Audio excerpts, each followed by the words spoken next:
kind of weird. Right.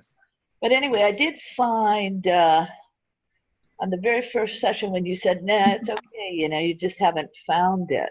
And I thought, my God, that's right. I've done every abuse scenario I can think of over and over and over again, trying to iron everything out. And the weight thing didn't iron out. Other things ironed out. And so I have kinesiology, so I went down my timeline and I found that age 22, there was some sort of traumatic event that caused something that was the main driver, massive overweight. And it was something that had happened to me that considering everything else was, a lightweight. And it basically led me to, whenever I was in certain situations that resembled it, which were, people who seemingly assist me but turn out to want to prey on me in some form or manner, well, then I'll eat. But it's not the food, it's the feeling of the overfull stomach that makes me feel protected. Oh, really? Yeah, a weird one. So I addressed that one. So it's interesting. So the feeling of fullness. Yep. But see, here's the weird thing about eating. If you reach to the point where you feel full, you've already overeaten. Oh yeah, no, it's overfull. It's massively overfull, and it's overfull all day long is what it is when I'm in those states. So and I know, I know I dissociate, and I'm basically telling myself that every bite I take, this is only a little bit, so there'll be no weight gain. But I don't keep track of the whole thing when I'm in that state. And I just basically stay overfull until I'm way over 300 pounds. And then for some reason, it'll go away. So it doesn't work that way, does it? Yeah, it's a weird one.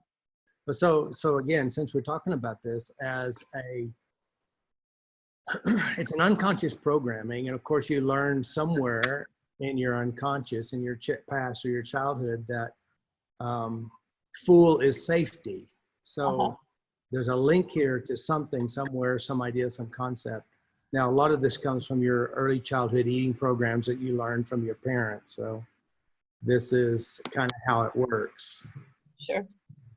So when we talk about, we hadn't really started yet, Kim. I think we've still got, it's about ready to start right now. So we're talking to Susan, and she says that one of the things that she has to eat until she's full, and she stayed full the whole day, which she's over around 300 pounds or 100, 200 pounds overweight. So, and by the way, see, again, we talked about this earlier in the first meetings, that diets won't solve this problem, because if you're not safe, you're not feeling full, you're not safe. And then this feeling of not safety is going to make you break all the diet rules, break the pills, or some will even go get the stomach ban, and they'll find ways to cheat the stomach ban and still gain weight. So that's the weirdness of it all. So yeah, so it's really what we're talking about is really emotional intelligence, really emotional control, and then adjusting our relationship we have with food. So what I'll do is I'll go ahead and get started. I want to welcome everybody. I know that we're in the middle of the day, and we have Kim Brown, a FasterEFT practitioner. I don't know when Kim started, but she can tell her whole story, and she's a level 4 practitioner. And if you hadn't seen her on YouTube or on her videos, she does amazing work. I'm very proud of her work, and she does some great interviews. So Kim, won't you introduce yourself? And maybe what we're doing is we're kind of helping the ladies and men to show them basically what works, where are the pitfalls, what really helped you and why it helped you, and what are you doing to keep control in your life, basically. So just introduce yourself and tell us a little bit about maybe your story when you began, and you have a good story. So go ahead. Well, thank you, Robert. I'm Kim Brown, and since I was at least 5 years old, and I'm 59, I had been on a diet. My mom put me on a diet at 5 years old. I was always the fat one, got all the jokes. When I look back at pictures of myself, though, I don't look at myself as being that way. I mean, I have pictures of me as a child that I don't see myself as fat. So I guess I was being compared to my cousin who was the size of a toothpick. So if you compared the two of us, yes, I was fat. But I tried every diet under the sun and I would lose weight. That's usually not the problem. It's kind of easy to lose. It's just not easy to keep it off. And I think one of the big reasons is because diets don't address why you gained the weight. And that's what you're wanting to address. You want to know, why did I gain it? How can I stop from gaining it? And a diet's never going to answer that question. So after zillions of diets, I finally gave up. I'm just fat. I'm going to have to be fat forever. I'm deprived. I'm not like everybody else. God loves everybody but me. It seems like everybody on this course probably had that feeling or have that feeling. Yeah. So a friend of mine got really sick and started looking on YouTube to try to find a way to help himself get better. He didn't want to go to the doctor. And he came across Robert's videos. So he started practicing on himself and he thought, golly, I think this stuff's working, but I might be making it up. It may not really be working. So he wanted a guinea pig. And he didn't want to work on his family because if it screwed him up, then he had to continue to live with them. And that's obviously a bad plan. So that's good. Right. I was a mile down the road, so he couldn't even hear me if I hollered. There you go. So he would come to my house twice a week. Well, obviously, first he asked me, can I practice this stuff on you? Now, I had known him for 30 years. I trusted him. You know, it was going to humor him, so I said, sure. But he wanted to address the emotional issues behind my being overweight. And I said, no, we ain't going there. Oh, really? Wow, that's a very common one, by the way. Very common. I was not willing to delve into the pain. I had developed quite a facade of the happy, laughing, joking fat lady. So I wasn't going to go down in there because I was afraid I wouldn't get back out. But thank goodness he was persistent, or he believed in this stuff enough and had watched Robert enough to know that, you know what, they don't have to cooperate necessarily. We can still make a difference. So twice a week, he came over to my house. I did not invite him. I was hoping he would forget. He never did. And I'm sure it took at least a month of twice a week now, of 2 hours each time, before it finally, I had an emotional release that I experienced release. I experienced, oh my God, this is wonderful. I had also told him, we're not changing memories, bud. Memories are sacred. They are history. You ain't going there with me. I really have no clue why he continued, except that he was so intrigued by Robert's videos. And could this stuff really work? And thankfully, he was curious, so he continued. So let me pause you for a second, Kim. So here it is. He's coming every week for however long he came, and he's tapping on stuff. So what is he tapping on? I mean, you don't have to go into details and stuff, but like generally. Yeah, he was tapping on the fact that I thought I was fat and ugly and stupid and hideous, and I was disgusted with myself. And we would just do that. I'm disgusting. I am so utterly disgusting. Nobody is more disgusting than me. And I would let him do that because, I mean, that was truth. And I didn't believe saying let it go. I let it go after that. I didn't think that was going to do anything. So I was in no, No danger there. But he actually got me to begin to look at memories of like being out on the playground and kids saying things to me, or an aunt gave me underwear, like huge adult underwear when I was 5 years old. That was my birthday present. I would actually mention that to him. And so he would just kind of stay on the outskirts of it, working on that, never delving deep because I wouldn't let him, but just doing that persistently ended up making a difference. I had one of those memories completely flip.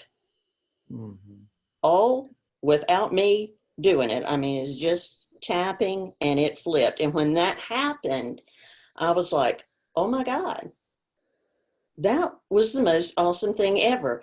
And at that moment, I said, go for it.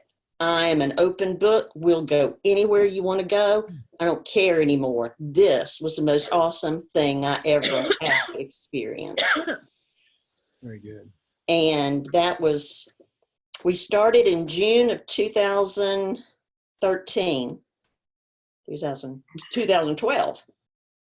June of 2012. By December of 2012, I had lost 50 pounds. Now, this is 2019. And in the midst of this, January 2018, my husband died.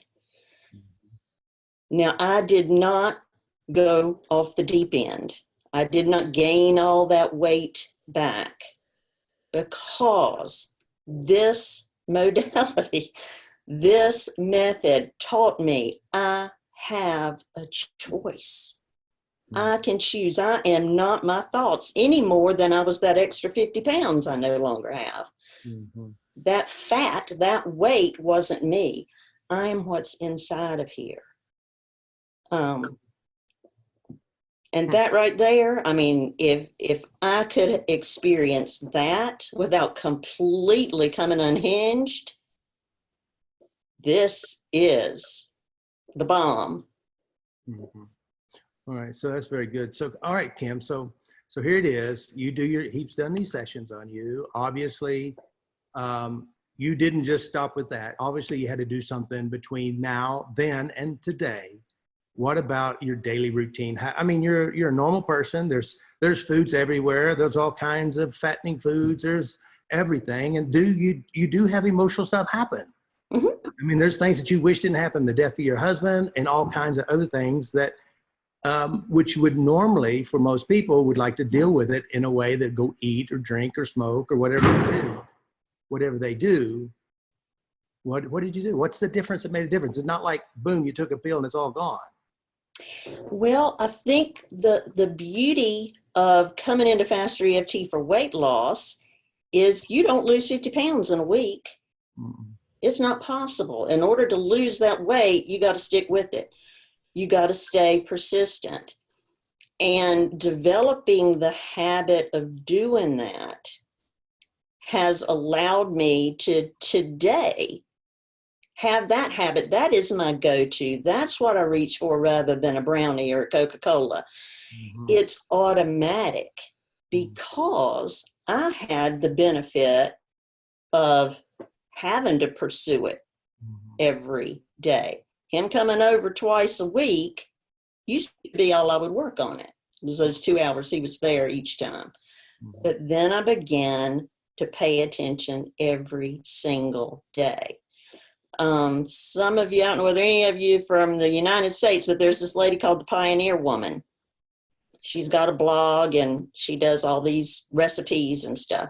Her dog died and she gained 30 pounds.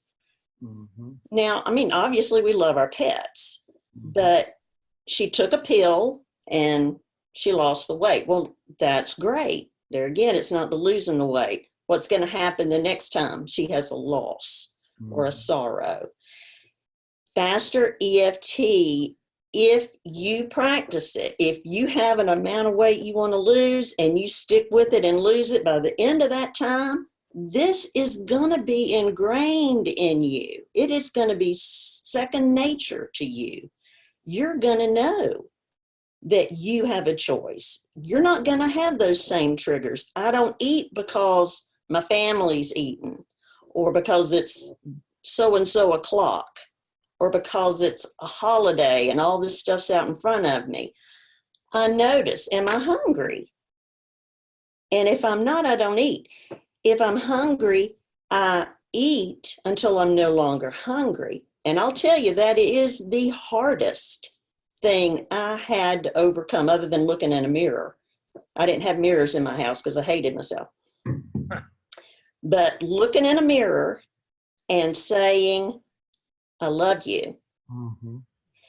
And tapping, when I did it, coming to the place where I did feel that love, allowed me to notice what was good for me. I'm not gonna eat a daggone pan of brownies because I value my goals and dreams. Mm-hmm. I value me, and I didn't before.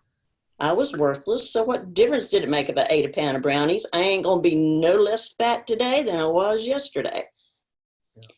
So I know it may be difficult to comprehend something like this right now, but it changes your mind. It changes how you view yourself. It changes your choices. It changes your triggers. I loved Coca-Cola because Coca-Cola was my grandpa, and I love my grandpa more than anybody on earth. And he died on my birthday. So, it was something that kept me close to him. I drank a 2-liter Coca-Cola every day of my life. Wow, that's a lot of Coke. Yeah, ton. So I don't do that anymore. And there's Coca-Cola in my refrigerator for when my kids come, and it's been there for months. I know it's there. I see it every time I open the refrigerator. I don't have that connection anymore. So it's just a can of stuff in the fridge. Brownies were love with my aunt. But when that love connection was taken away, a pan of brownies molded in my kitchen. Mm-hmm. Miracles happen. You do have to understand too, guys, too, even though Coca-Cola, she thought was the love of Grandpa, but now she still has the love of Grandpa. Yeah. Things that we do is you can see the Coca-Cola and think of Grandpa and not even have to touch the Coca-Cola, because it could be like a reminder that you are loved without even drinking it, without even touching it. And so, but also I think too, I won't call you Susan, Kim, because Susan's right underneath you. So it's like, so another thing that you may also share, even though we're talking about weight and weight loss, but I venture to say, if you were to be honest with them, it's not, you address more around other things other than just food. There's aspects about your life that has completely changed, that is way beyond a weight loss system, but like you said, love yourself, empower yourself. Tell us, tell us where you were in your life before you were even tapped on.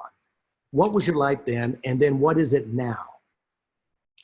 I have 6 children who love me, but I couldn't receive that love.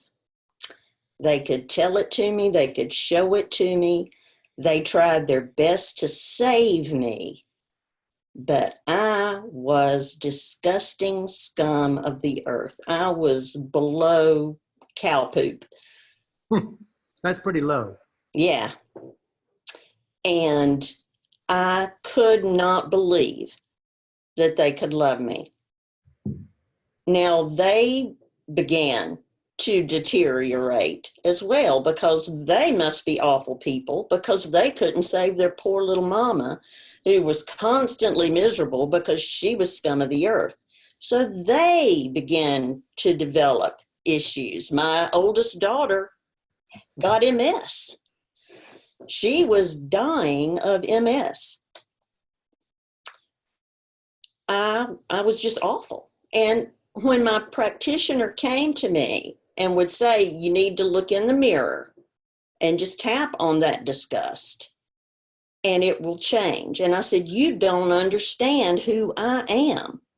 It may change for you, but it's not going to change for me because I am the worst person on earth. I figured I had done something as an infant or a young child that had totally disgusted God, and he just wasn't going to wipe me off the face of the earth, but he sure wasn't going to pay any attention to me. But it changed. It changed. It was not instant. It was not instant. I did not go and look in the mirror and go, oh, okay, well, I feel disgust. I let it go. Now it's gone. No, that did not happen. Persistence, baby steps. I began to not feel as disgusted. So it wasn't like, bam, I'm disgusted, now I'm not. I began to notice, okay, I'm not as disgusted as I used to be. Maybe I'm just, saying, well, I just don't care. What difference does it make? I'm used to me. But it went from hideous to neutral to developing a love for myself. And when I did, I began to see my children change because it wasn't their responsibility to save mama anymore. It wasn't my husband's responsibility to save me anymore. So things definitely change. Persistence is the key, though. If you've ever watched a video of mine, you've heard me say that a bajillion times. How many times I said persistence is the most powerful tool in your toolbox? And it's because it's interesting too that we'll have a bad experience and we'll go back persistently looking at it, replaying it and rehearsing it over and over and over again. And we say our affirmations, I hate you, I don't like you, you're disgusting, over and over and over again. We persistently affirm this. And again, you're tapping, but be honest, tell them, how often do you tap about food now? Do you really tap about events going on in your life emotionally, fears, issues going on? What do you tap on now? I tap on the events of my life and the things that trigger me, but there's absolutely nothing since December of 2012, there is nothing that has triggered me to eat. And I find that fascinating. Mm-hmm. So again, you've cleaned up your food stuff. So let me ask you, all right, Dave's worked on you a little bit. So kind of walk through us back in the early days. You're started on this tapping thing. What are some of the things that you would tap on and how would you do it? What were some of your routines that you'd actually do that help you become successful?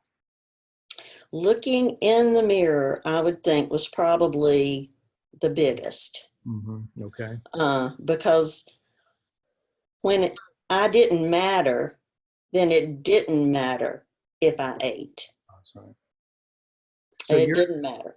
So your main eating program is I don't matter and I don't really care anyway. Mm-hmm. I don't like me, so it don't matter what I do, nothing's going to get better for me anyway. So that's your driving program. And some of the things like we talked yesterday, a couple of days ago, one person is there's something horrible I don't want to go see, so I'd rather eat instead. And another person is I'm in pain, so therefore I eat, and eating will soothe me, making me close to mama's love. And so there's like many programs that individuals may uniquely have. So yours is basically, I just don't like myself. And then you start liking yourself, and then you start taking care of yourself. Mm-hmm. Yeah. Like you said, you had foods like Coca-Cola and brownies. Can you kind of share how you address that? Like, did you put the Coca-Cola in front of you? Kind of share some of the ways that you address this stuff. I mean, I will go over it too, but just kind of share your personal experience, how you did it. Yes, we, when I finally was saying, okay, let's go to the core. Mm-hmm. We got the Coke and we tapped Coke until it just had no taste whatsoever to me. Mm-hmm. And then I went probably over a year before I even tasted Coke again. Mm-hmm. And now I'm not terribly crazy about it. Mm-hmm.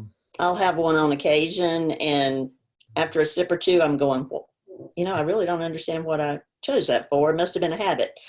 But every once in a while, I'll say Thousand Island dressing, and I've never liked Thousand Island dressing. I think I'm just taking something from somebody else. So, Yeah. But the brownies we tapped on, and that's just, it's not a issue anymore either. And it was not a difficult process. I was expecting the tapping on the actual Coke and the tapping on the actual brownies to cause me a lot of emotional upheaval and be difficult. But that was really one of the easiest things I think that we did. And there again, he was just watching Robert's video of doing it because he hadn't even Been to training yet. He was like in the ditches, grunt work, didn't know what the heck he was doing, but he's just being a Robert Parrott, huh? Yeah. So, I mean, I was a serious guinea pig, but it still worked. Doing the scales, stepping on, and I know in Robert's program, he doesn't necessarily promote stepping on the scales, but I needed to see an actual change. So every Friday morning, I got on the scales. And if I had lost 2 pounds, I was, that was okay. I was never excited, I'll tell you, but it was okay. But if I lost less than that, or if I didn't lose, then it would all flare up again.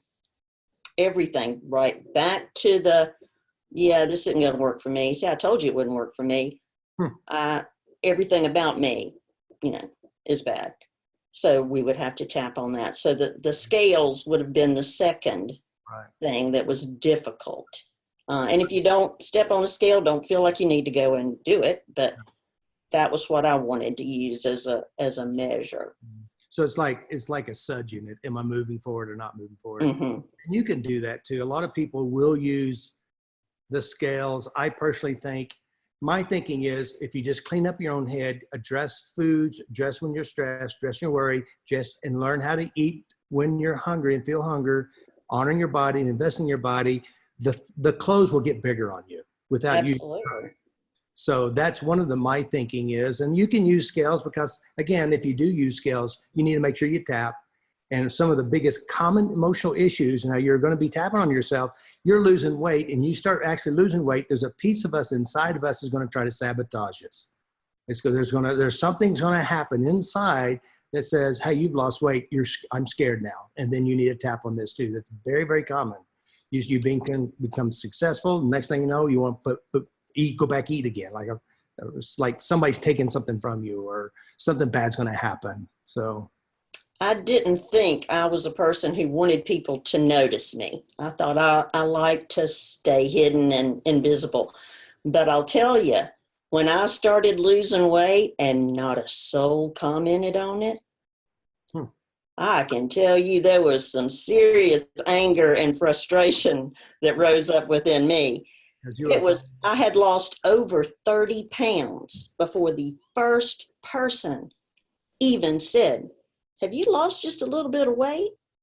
And then that made me mad. Because what do you mean a little bit? I've lost over 30 pounds. What's wrong with you?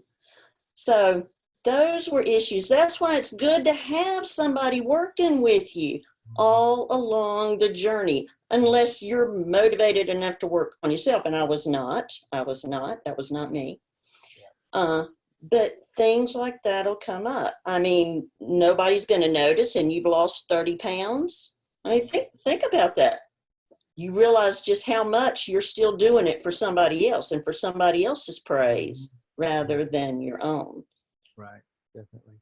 I'll tell you another thing. We talk about Coca-Cola. That used to be one of my positive emotional states, and my Uncle CJ, we're roofing, and I liked Uncle CJ. It was a nice experience. It was the first really happy experience of my life, really, when I was 13, 14 years old. And so I linked it with Coca-Cola. And I only drink Coca-Cola, Pepsi, no. So, and then that was it. Of course, I tapped on it. And of course, like you said, I don't drink Coca-Cola. I almost never drink it. I can drink all I want. I don't. And occasionally I'll drink it and I go, why did I drink this? It just doesn't taste good. And really, if you think about it, there is no nutritional value, nothing in Coca-Cola that has any health whatsoever, just calories and weights. Mhm.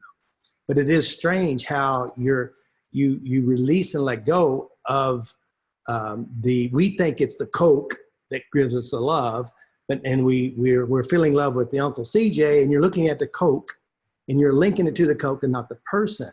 Now, when I think of Uncle CJ, I have good feelings and good emotions, and that's where it's really where it's at. You know, it's emotional intelligence and knowing this. I mean, we're so, I say we're so Pavlovian. We're just like a dog that slobbers when we see something. We got to eat it, and we sometimes don't even know why we do it. But being able to release this emotional stuff and also keep the good feelings. You know, you have the good feelings associated to Coca-Cola. It wasn't the Coca-Cola that we had good feelings for. It was actually our grandfather or Uncle CJ or your mother. And that's the key, is put these emotions back where they belong so that you can actually live a life. Now, again, Kim, now we're talking, one thing I want to really go back to, you as a person in your life doing things compared to what you're doing today before 13 and when you start tapping and after your life, how does your life look like? I mean, you feel love, and I know that's a major point, but what are you doing in your life different? What is, if you look at Kim, how many years ago this was, what were you doing in your life on a daily basis, and what are you doing now? What's the comparison? Kim of 6 years and beyond was a victim.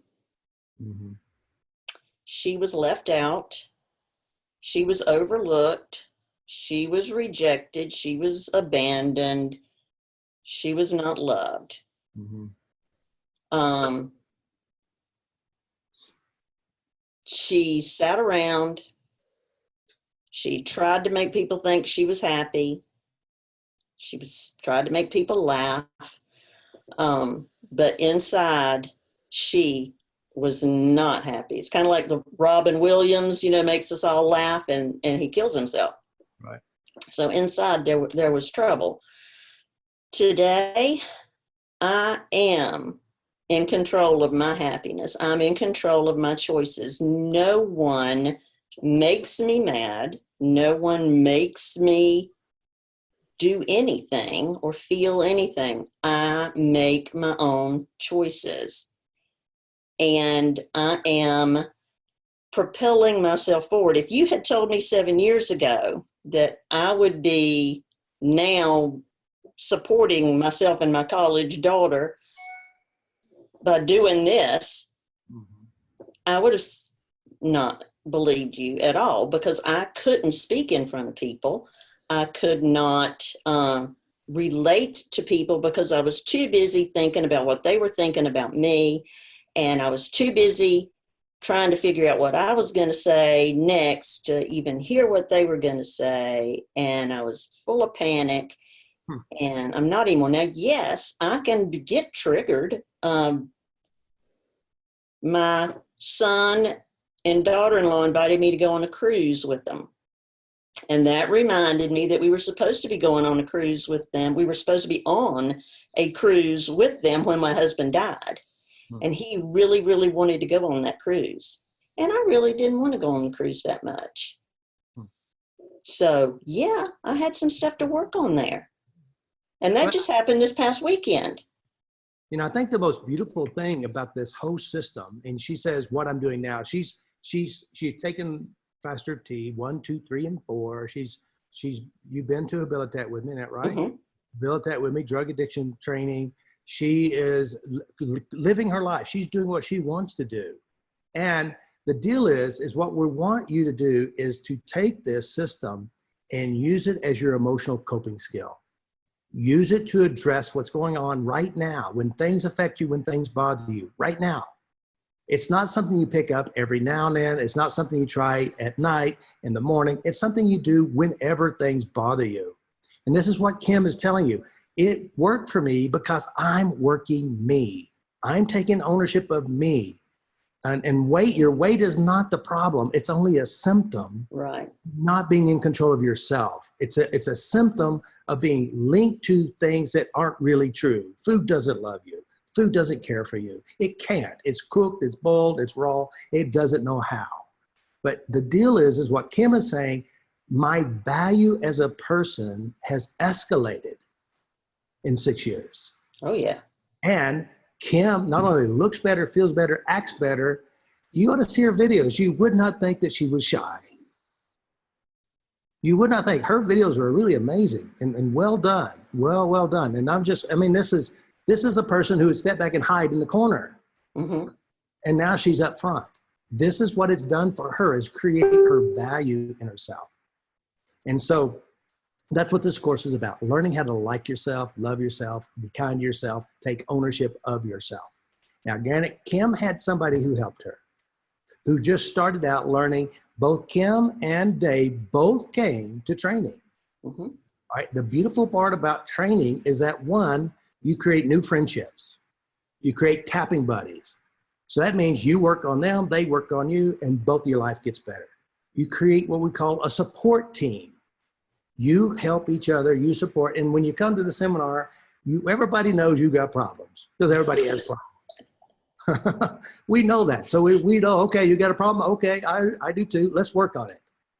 The difference is that we know how to make the changes, and that's what you're here for. So just like when we talked about somebody had an anxiety or a dark spot or a feeling of loneliness or some worry, and you go eat, it doesn't solve the problem. And Kim knows that. That's why the weight stayed off. She didn't diet. She's not on a diet. She eats whatever she wants, Mm-hmm. anything she wants. But she's eating to honor herself. Her body is a temple. Her mind's a temple, and she keeps it clean. And that is really the key, is what we're doing. So anything else you'd like to share with that, Kim? One of the things that I think was helpful that David had me do was, and I just started with one meal a day, but I would sit down to the meal and I would look at it and I would ask myself, am I hungry? And if the answer was yes, I would tap, I eat when I'm hungry and only when I'm hungry. I would pick up my fork, take a bite, put it in my mouth, lay the fork down, chew it, notice the taste. Now, I can tell you, I didn't know what anything tasted like. I woofed it down whole. You were a scarf eater. Yeah. But I learned, oh my, I really don't even like that. I'm just eating it because it's there. Yeah. So that also changed. I learned what I like. I'm not willing to put that in my stomach. Sorry, I'm not going to do that. So I did it at one meal a day. And when I would ask myself, am I hungry? And the answer was no, then I pushed the food away. I threw it away at first, and that was difficult. Yeah, we hadn't gone over those. We hadn't gone any over that stuff. Oh, there's like fresh right now, but yeah. So that was tough to start with, but it's not full. I'm not filling something up. Food isn't for me to store up food for the famine or for winter. It's to satisfy hunger. Yep. So if it's satisfying hunger, that's the only thing I need to know is, am I still hungry? No, I quit. And when I could do that meal easily, then I added a second meal. And when I could do that one easily, then I added a third one. And when I could do that one easily, I was still doing a snack at nighttime. So I went to the snack at nighttime. Now, that was my baby. That one I didn't really want to let go of, but I had done the other three and I was seeing results. So yeah. I did it. And I don't have a snack at nighttime anymore. But baby steps, give yourself permission to take baby steps, because that's how you're going to get somewhere. You can't lose 50 pounds in a week or a day. Yeah. Take the baby steps. My thinking is too, also, is I know that you use the scales. My thinking is forget about losing weight. Just work on your emotions. Work on the food, Yes. Address the food. Don't worry about weight. We could have certainly done it that way easily, because it turns out it had nothing to do with it. That was just my coping mechanism. I had bad stuff going on in here. Exactly. And there are relationships that we have built with food. There's a lot of relationships we built. You know, food represents mom, it represents sex, it represents pain, it represents torture, it represents escape, it represents a lot of things. And of course, as you start working on your daily emotional experiences, whatever it is, and then you just start addressing, am I hungry? And we hadn't even got into that yet, but we go over these processes we talked about, all these different just programs, you know, we go to all the different ones that drive you to eat when you're not hungry, automatic eating programs that we learn at the dinner table from your parents, from our society, and you just change all those to where you have full control. And that's what we're looking for, is getting that control in our life. Because I think if you redesign your life from inside your head, your weight will represent that. Your finance will represent that. Your relationship will represent that. What you do in your daily life will represent this relationship you have with yourself. And that's what we're after. We're not here to lose weight. We're here to gain life control. Yes. Weight will just disappear without you even actually working very much on it. And it's kind of like, I bet Kim will tell you, like she said with the Coca-Cola, that was her love. She drank 2 liters a day all the time. But now that could sit there for a year and she will never pick it up because there's not a pull, there's not a struggle, there's not a resistance, there's not a battle. It's just like, it's the carpet. That's it. Right. And that's where Kim said she can pat herself on the back. I took control. I have control. Yeah, I didn't work on my horror, my petrification of airplanes. I never addressed that at all. And I'm on the airplane, sitting at the window, looking out, amazed at the beauty I'm seeing on my way to level 1, the very first time. And all of a sudden, this thought comes in my head, oh my God, you're supposed to be afraid. You forgot. I forgot when I was buying the ticket. I forgot when I was going through the line for security. I forgot when the plane took off. That was the only time I remembered. And I started looking and I couldn't find any fear. So I just went back to looking out the window. We didn't work on that. We worked on the emotional crap in here. It's the same as Robert was saying with the food. You don't have to work on necessarily losing weight. Work on the program up here that's causing you the trouble. Yeah, this is a life-changing program, life-changing. And so does anybody have any questions? Raise your hand and I'll unmute you, or if you can unmute yourself. Anybody have a question for Kim? All right, we got Monica, we got several. Monica, go ahead. Let's see if it worked. Hold on. I'm muting you, maybe. There we go. Oh, I'm muted. Unmute. All right. There you go. Go ahead. Okay, Monica. Me? Yeah, Monica. Okay. Camera us. Yeah. Moment. No, it's fine. No, it's fine. Okay. I understand that it's all about my thinking.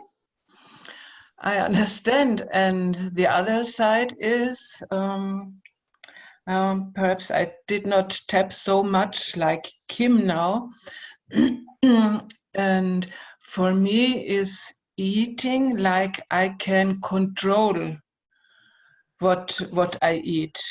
So eating is for me I can say what I want. You know, I am controlling what I want. Mm-hmm. And today I was in town to buy some things, and then now I'm more clear in my head and I can see some things. I was buying very much many bread, more bread than I need. And I was buying this and I was buying that to eat. And at least when I have bought very much, then I was satisfied for me inside. And then I said, so now I can be quiet and I can go home and I have enough. It's not that I say only I like Coke or I like chocolate. Chocolate I don't like since this time we tapped together. It's no more, yes, but I have to have these things. I want them, and I have to know it is there. Right. So what you're basically saying, bread is a security blanket. Bread represents something, whether your mom, your culture, your family. Having this bread makes you feel safe. Is that right? All right. Yes, so yes. Do you eat the bread, or you just have the bread? Again? Do you eat all the bread, or you just? No. You just. No. I only have to know it is there, and I don't have to eat all. No. Okay. But I want to have it. Okay, so this is an emotional program to address for sure. There's a meaning here that needs to be tapped on. So, Okay. so again, this is an emotional program because you're finding security with a cupboards full of food. And by the way, this is another very common emotional program where I went to this person's house, and every cupboard, every plant, every spot in the house, she had hoarded food for fear of famine. So famine has controlled her whole existence, and she's got food. She got little moths flying around everywhere because they're eating her food that she's trying to keep so that she doesn't starve to death, and she will not starve to death.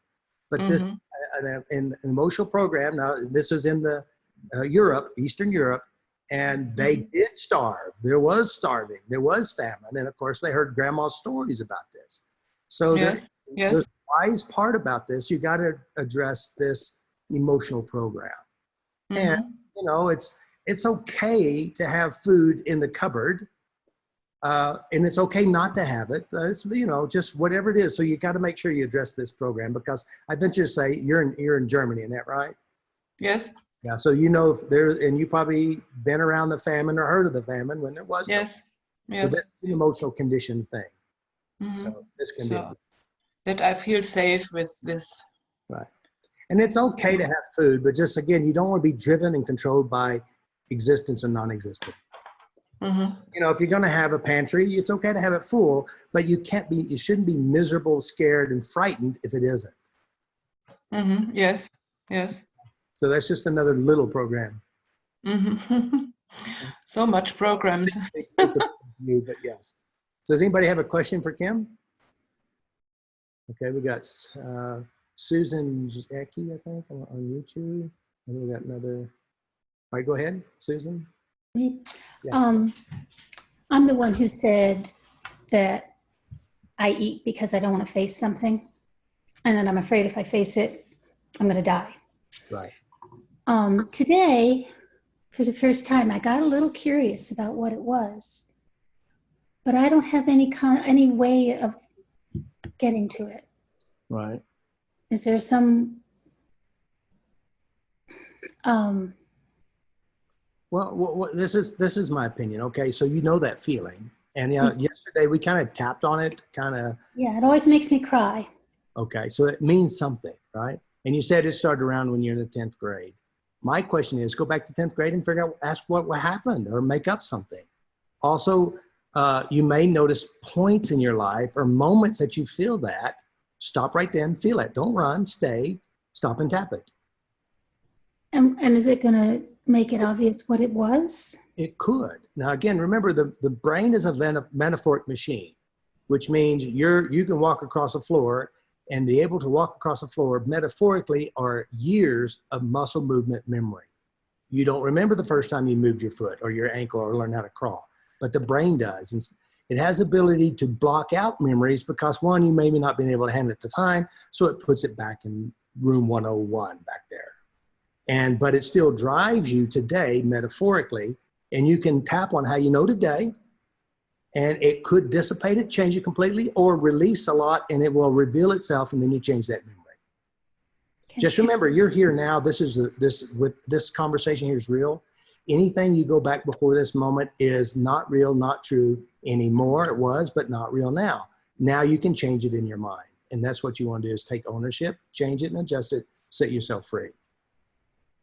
So you can guess and then tap on whatever you guess. Just don't guess weird stuff. Okay. But yeah, so yeah, right. So you can, notice how you know, and just ask your mind. There was a lady that I worked on. I walked into a health fair, and Janice goes, Robert can help you with those nail biting. And she had no nails. It's just like, chewed it all the way down to nothing. I worked with her 15 minutes. I had no memory why it started, where it started. I just knew how she felt, what made her do it, and what drove her to do it, the emotions and feelings. And I took care of it in 15 minutes, all right? And she couldn't chew on her nails. So then 3 months later, I go to the same health fair. I'm presenting, and she says, look, Robert, I got nails. And she said, it really bothered me that I didn't know why. She kept asking her mind, why did I chew my nails? Why did I chew my nails? Why did I chew my nails? Eventually, her mind gave her a memory. And a memory, she watched a movie on Shirley Temple where she was left in an orphanage. Weeks later, her mom dropped her off for the first time at a babysitter's. From that moment forward, she chewed her nails. Right? Consciously, she had no memory of it. But the brain has this amazing ability to keep you safe, and it will use its programs to drive your action behavior until you go back and make peace with the program and update your memories. So again, if you're working on yourself, just be smart. Just as a protection for everyone here, make sure you ask your doctor if it's okay to work on yourself, your psychologist, your nurse, your parents, your priest, your rabbi, anybody who has more power over your life than you do.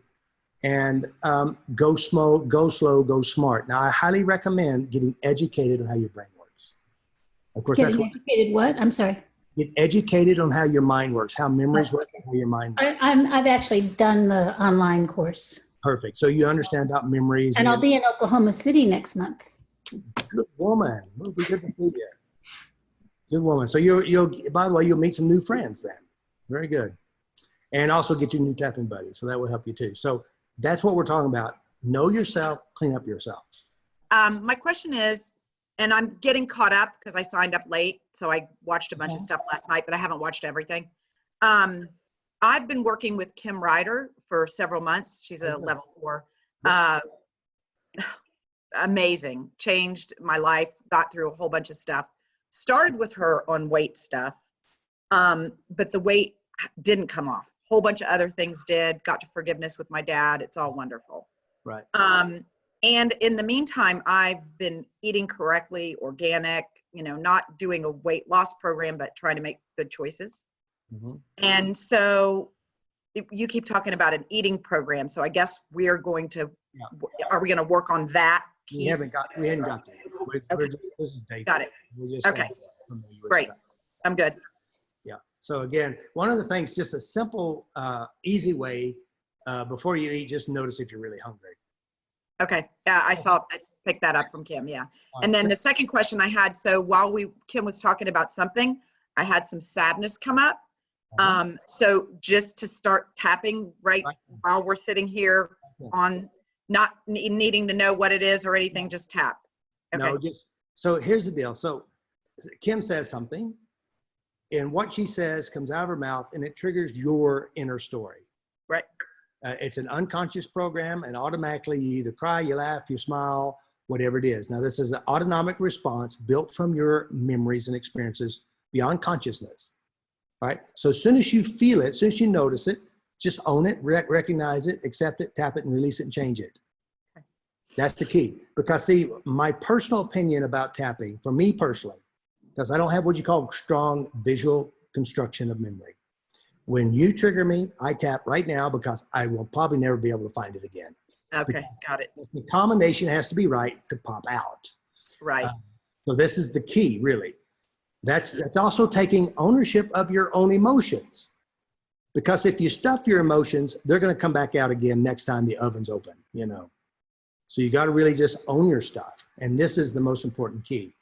And like I said, for me personally, in the heat of the moment, right then when you're triggered, do it then. If you can, you can do anything you want, mentally do it, go to the bathroom, whatever you want, just do it. And then make sure that you find a feel good and replace it. That's the key. I was working with Clara. Now, Clara is Cuesta. She's a level 4 practitioner. And also go to foods you hate. Now, she literally hated coffee. disgusted, hated, massively. She wouldn't even wash a cup for somebody who had coffee in it. That's how bad it was. I said, Claire, you got a problem here. I said, coffee's innocent, does nothing, has no feelings, have no emotions. Why do you have all this hate? I don't know. I said, well, we should address this. Now, she did not want to address this. I said, come on, Claire. Remember we did the mayonnaise, how it totally changed your life? Remember how we did this, it totally changed your life? This is a big issue. When you hate something, there's something really good in that memory. And we started tapping all of a sudden memories that she forgot had nothing to do with coffee, but had to do with the color of the same color of coffee. And it had a relationship with her mother. And that was the major jackpot. Now she drank 3 cups of coffee with me, something she would never, ever do. But again, so remember, wherever the jackpot is, wherever the strong emotion is, that's where your healer is. That's where your healing and transformation is. It does now, again, some of you may have had trauma being forced to eat things, forced to stay at the table and eat those peas or the beans or the carrots or whatever it is. You're going to have to make peace with the peas and carrots too. Because it does not represent, it's not the carrots that does this. It's not the peas that does this. It's that emotional relationship and the dynamics of that environment that controls you, and you don't need to be controlled by anything but pleasantness. So again, you don't know exactly, but go and look for the problem. That's where your healer is. That's where your transformation is. That is so, so, so important. You should know Kim's done a great job. Well, Kim, she's a good woman, isn't she? Yeah. Kim Yeah. really Changed my life. And so I'm excited about it. Well, you know, this system is such an amazing system. Yeah. I mean, if we were to, we can't even count the lives that have been shifted and changed and adjust just because of the free videos I put on YouTube. And all of my practitioners, I mean, the training, and Kim will tell you this, the training that we're giving is a really intense training. It is not a 2-day certificate on your, and a stamp on your forehead, you're done. Right. It is real work about how the mind works, real work on how to change your life and to help other people. So I just want to welcome you. Thank you for being a part of this. Thanks. I'm excited. Yeah. Very good. Hi, Robert. I think I have a problem of feeling hungry. And every time I go to eat, I don't really feel hungry. I just eat when it is time, let's say. And if I wait until I'm hungry, I think I will eat in this case 1 time per week. And it will be somewhere in the evening. Well, okay.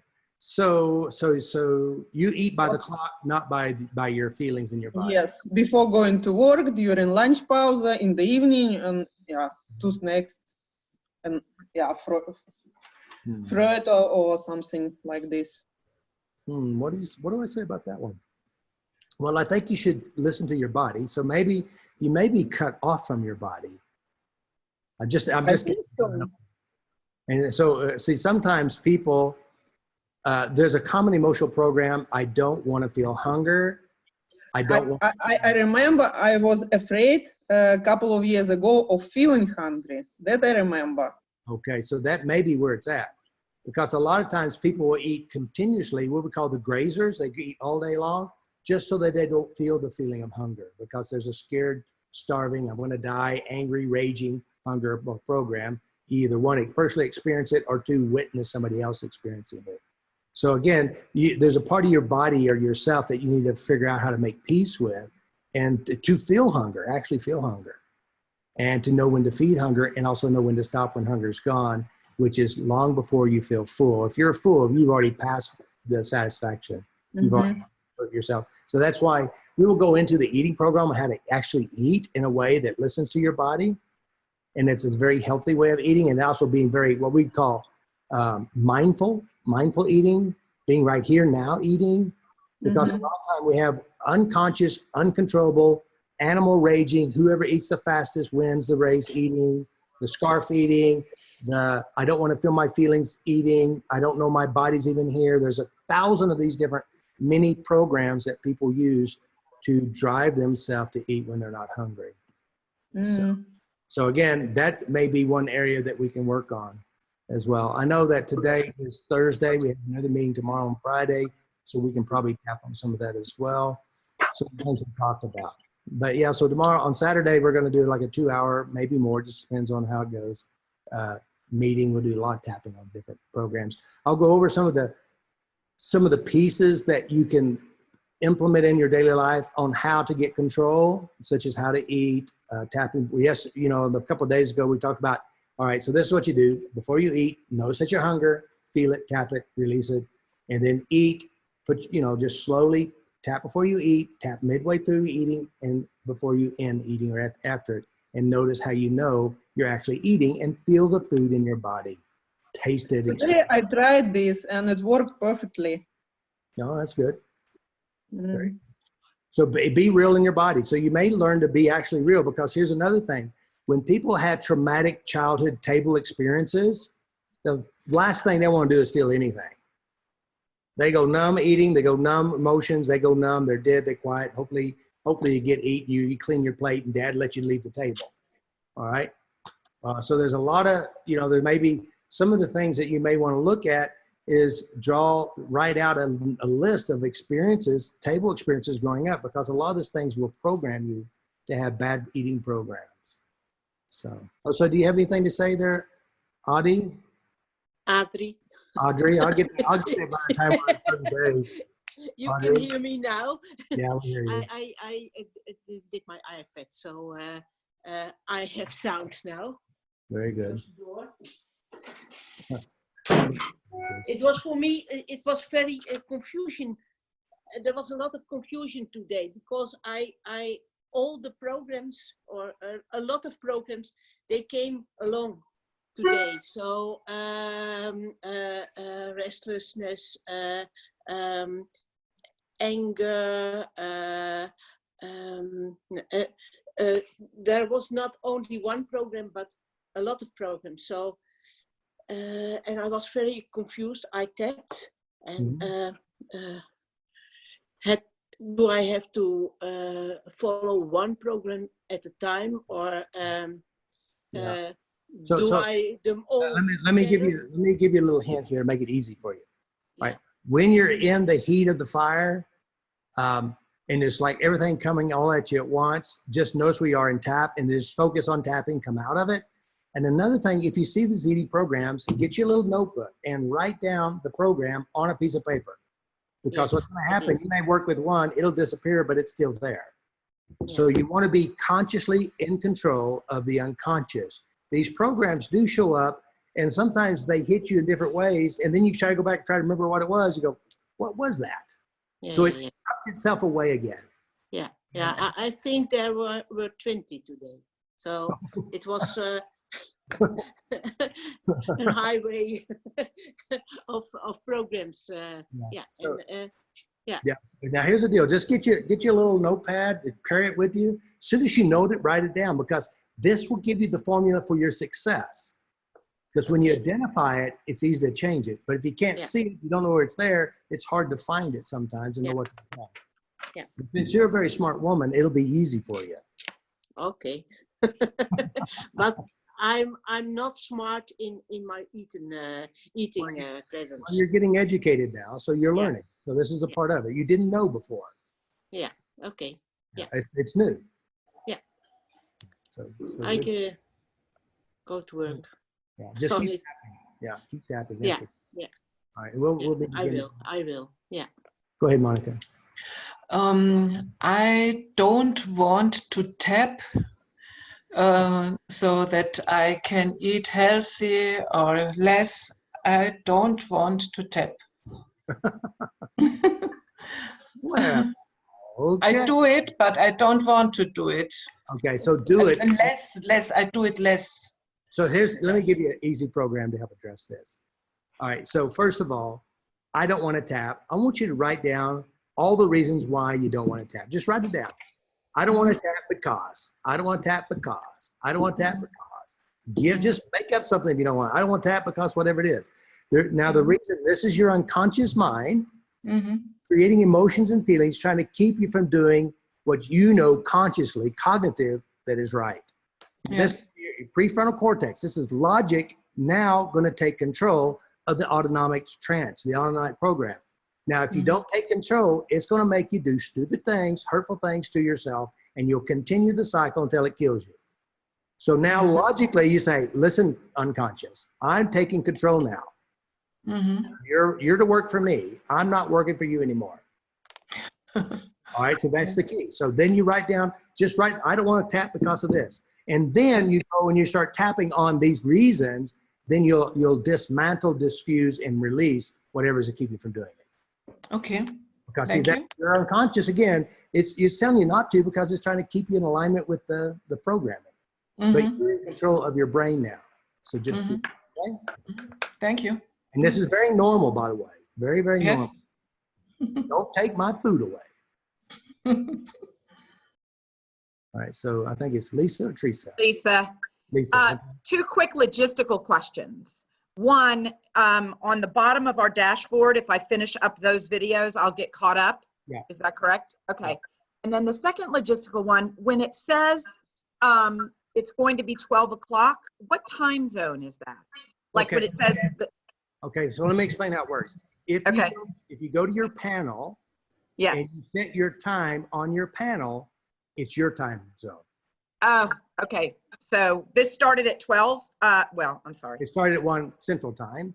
12 Central time. o'clock, probably, I don't know what. So I'm in Eastern. Yeah. Eastern Time, okay. Yeah. Okay.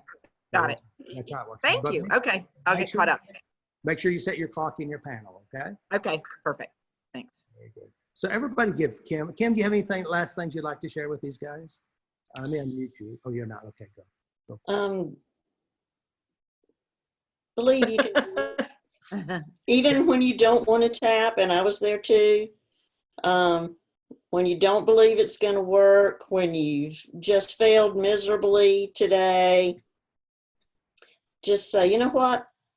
If nothing else, let me see if I can just prove Robert wrong, that this stuff really won't work. Let me at least have some glory in proving that this don't work on me. Oh, God.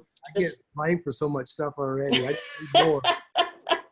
It's like I get arrows from every angle, every which way. I think, good thing I tap. I want to thank you, Robert, because if it was not for you and your curiosity, I wouldn't be here today. Well, I'm very proud. So thank you. Very proud of you, for sure. I'm so proud that you're on our team. So thank you. And you just give Kim a big thank you. Thank you, Kimberly. Thank you. Thank you. Thank you. All right, we'll see you guys probably tomorrow, those of you who make it on the call. And always go back and rewatch this. I will edit this video and get it up as soon as I can. Very good. Thank you, guys. See you on Saturday, Robert. All right, see you guys. Thank you. Thank you. Thank you very much. Bye. Thank you very much. Bye.